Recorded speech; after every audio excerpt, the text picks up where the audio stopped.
Hello my dear student, my name is doctor Raj Patel और आज हम लोग स्टार्ट करेंगे सीबीएसई बोर्ड का चैप्टर सोल्यूशन।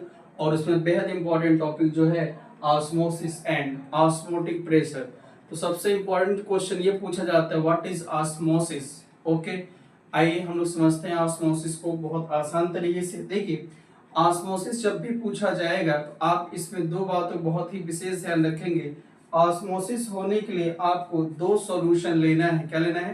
दो सॉल्यूशन लेना है, जिसको एक एसपीएम यानी सेमी परमिएबल मेम्ब्रेन से उसको हम सेपरेट करते हैं। सबसे पहला क्वेश्चन ये पूछा जाता है कि ऑस्मोसिस में किसका यूज किया जाता है, तो आप बताएंगे सेमी परमिएबल मेम्ब्रेन का। फिर दूसरा क्वेश्चन ये पूछा जाता है सेमी परमिएबल मेम्ब्रेन ही क्यों यूज किया जाता है। इसका रीजन ये है, सेमी परमिएबल मेम्ब्रेन बहुत ही स्पेसिफिक होती है।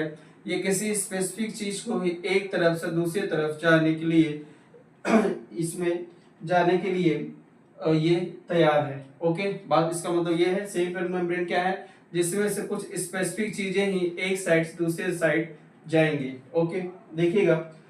तो आइए हम देखते हैं इसमें होगा क्या। आपको दो सॉल्यूशन लेना है, ठीक। एक कंसंट्रेशन C1 है, दूसरे कंसंट्रेशन C2।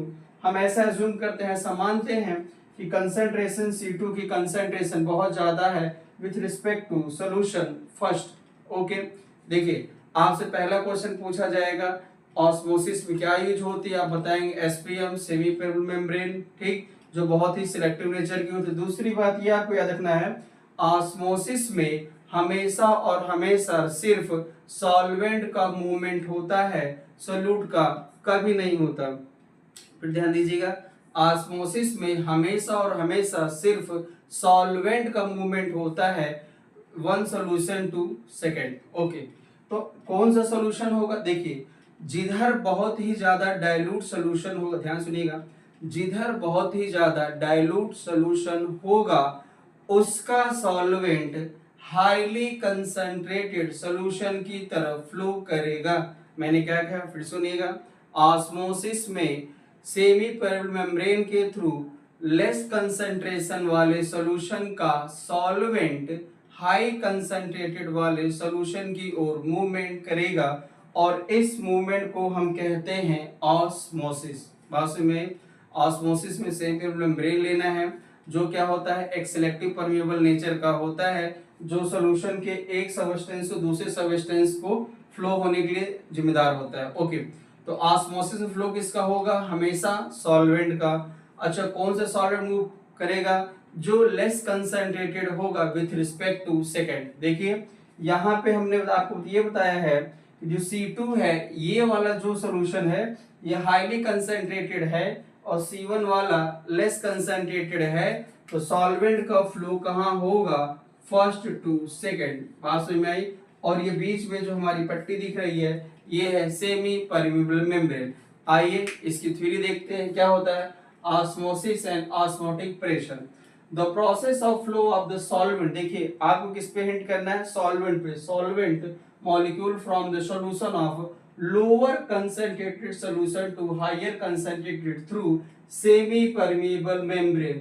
दो बातों का विशेष ध्यान देना है आपको, सेमी परमिएबल मेम्ब्रेन और solvent is known as osmosis. बात में, तो ये सॉल्वेंट जो ए से बी की तरफ जाएगा, जो सॉल्वेंट ए से बी की तरफ जाएगा वो कहलाएगा क्या? ऑस्मोसिस। ओके, ये जो ऑस्मोसिस हो रही है, अब इस प्रोसेस को रोकने के लिए जो सॉल्वेंट इधर से इधर जा रहा है, इसको रोकने के लिए हम पिस्टन से एक प्रेशर लगाएंगे, पिस्टन से एक प्रेशर लगाएंगे और पिस्टन के जिस प्रेशर पर ये फ्लो रुक जाएगा उसको हम बोलेंगे ऑस्मोटिक प्रेशर। बात में, ऑस्मोसिस में क्या हुआ? सॉल्वेंट फ्लो करेगा low concentration to high concentration की ओर। ऑस्मोटिक प्रेशर क्या होगा? जो ये फ्लो हो रहा है इसको रोकने के लिए जो एक्सटर्नल हम प्रेशर लगाएंगे, वही क्या कहलाएगा? Osmotic pressure. आइए आगे बढ़ते हैं। देखिए, the hydrostatic pressure which develop on the account of osmosis is called osmotic pressure। और एक्सेस प्रेशर, कौन सा एक्सेस प्रेशर? जो ये पिस्टन से हम लगा रहे हैं। और ये दूसरी डेफिनेशन है, excess pressure that must be applied on the solution to prevent the osmosis। देखिए क्या करना है, हमें प्रिवेंट करना है किसको, ऑस्मोसिस को। जो हम प्रिवेंट करेंगे ऑस्मोसिस को, उसे कहेंगे क्या, ऑस्मोटिक प्रेशर। पास में आई। तो हमने क्या क्या सीखा यहाँ तक। सबसे पहली बात, ऑस्मोसिस में क्या यूज होता है बताएंगे। Semi permeable membrane, okay. दो सॉल्यूशन लेना है, एक डाइल्यूट विथ रिस्पेक्ट टू किसके, इसके, ये कंसंट्रेटेड डाइल्यूट है।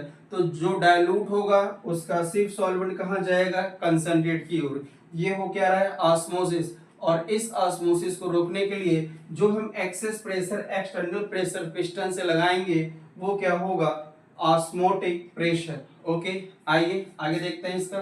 देखिए osmotic pressure directly proportional to the molarity, और मोलैरिटी को हम लोग क्या कहते हैं, कंसंट्रेशन, जिसको हमने दिखाया है सी से, of the solution at the given temperature पर। देखिए ऑस्मोटिक प्रेशर को हम किससे डिनोट करेंगे, पाई से। डायरेक्टली प्रोपोर्शनल किसके है, कंसंट्रेशन ऑफ सॉल्यूशन के। आपको पता है जब भी डाइलेक्ट्रिक जब भी डायरेक्टली प्रोपोर्शनल का साइन हटेगा तो एक कांस्टेंट लगेगा, वो कांस्टेंट कौन होगा, सी। और इसमें टी क्या है, टेम्परेचर। बस में हमने आपको पहले ही बताया है सी क्या होता है, कंसंट्रेशन। कंसंट्रेशन क्या होता है, मोल पर लीटर। देखिए यहाँ पे सी की जगह हम क्या लिख सकते हैं, एन बाई वी, और आर एक खुद एक कांस्टेंट है, टी क्या है, टेम्परेचर। अच्छा एक बात यहाँ पे और, ये जो मोल है इसको हम लिख सकते हैं क्या, ग्राम में वेट आपको दिया होगा मास, और एटॉमिक वेट डब्ल्यू। आर क्या है, एक कांस्टेंट है, टी क्या है, इसका टेम्परेचर। ओके। हाँ एक क्वेश्चन और इसमें पूछा जाता है कि कौन सा बेस्ट मेथड है अननोन सब्सटेंस का मॉलिक्यूलर वेट जानने के लिए। तो सबसे अच्छा कौन सा है, ऑस्मोटिक प्रेशर। हम ऑस्मोटिक प्रेशर से किसी भी अननोन सब्सटेंस का मॉलिक्यूलर वेट हम देख सकते हैं। ओके। फिर यहाँ पे आर की वैल्यू क्या होती है, आर है, आर क्या होती है, देखिए आर की वैल्यू 0.0821 रखा जाता है, जो कि एक न्यूमेरिकल वैल्यू है। ठीक, जब हम न्यूमेरिकल करेंगे तो इसका यूज देखेंगे। बात में ये रहा ऑस्मोसिस एंड ऑस्मोटिक प्रेशर।